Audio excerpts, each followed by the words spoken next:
What is even going on in their mind from a psychological standpoint? What even makes them think that behavior is okay, or what's the ultimate goal for them? Try to consider the lifespan of a criminal. So let's not even talk about a perpetrator. Let's talk about just a criminal. So spending 4 years in a level 4 prison, 6 years in a level 4 prison, you start to see patterns.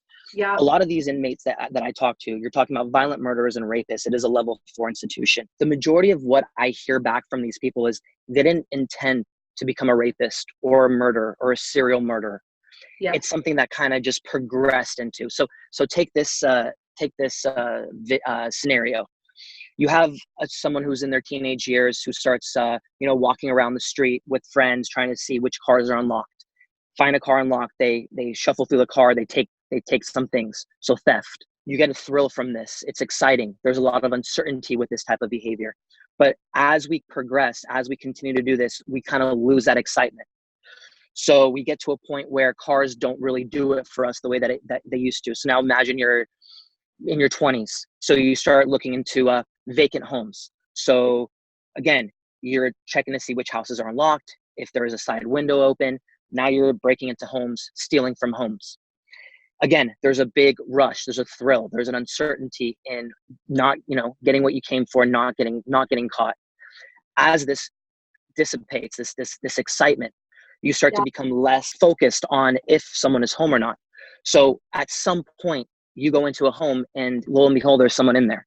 Now it's turned into a kidnapping or a holding someone against their will type of situation. Legally, I'm not sure what that would be called, but you're in a situation where now there's an individual there.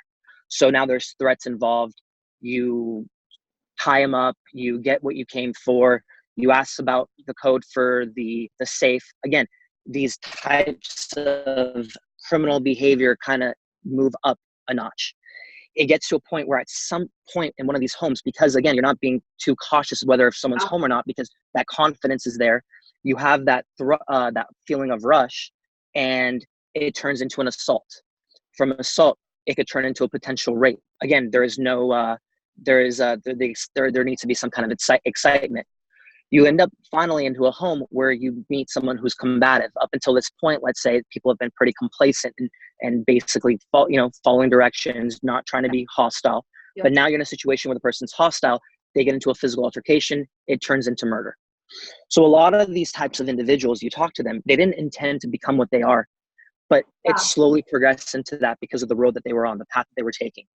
So when you think about these perpetrators, if you have power without consequence, kind of like, again, Harvey Weinstein is a perfect example here in California. You have an individual these cases are closed. They're making these settlements. This guy is a powerful individual. He's not being reprimanded. Because there is no consequence, the behavior progresses. And as the behavior progresses, it continues to get worse because it's not as enjoyable. It's not as thrilling as it once was, where, let's say, giving jokes. It's human nature to try to beat systems. It's human nature to try to take the shortcut. I mean, think about, you're working a cash register. You're really strapped for cash. You can't make it till the, let's say, to the end of the month to pay your rent.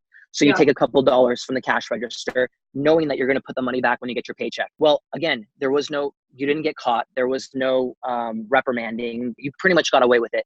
You find yourself in a similar situation. You do the same behavior, but this time you decide, maybe I'm going to wait a little bit longer before I put the money back into the cash register, to the point where you don't get caught.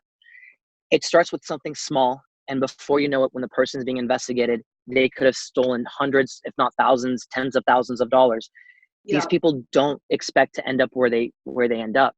Yeah. But again, it's human nature to try to take advantage, to look for a shortcut, and we rationalize our behaviors in any way that we can to live with the actions that we have. So again, you talk to someone like Harvey Weinstein, there absolutely is a side to his story. Now, the side to his story could sound like nonsense to us, but from his perception, and remember, it's our perception, that's our reality. From his perception, he is not 100% at fault. He can probably tell us countless reasons of why his sexual advances were not, let's say, criminal or not harassment in nature.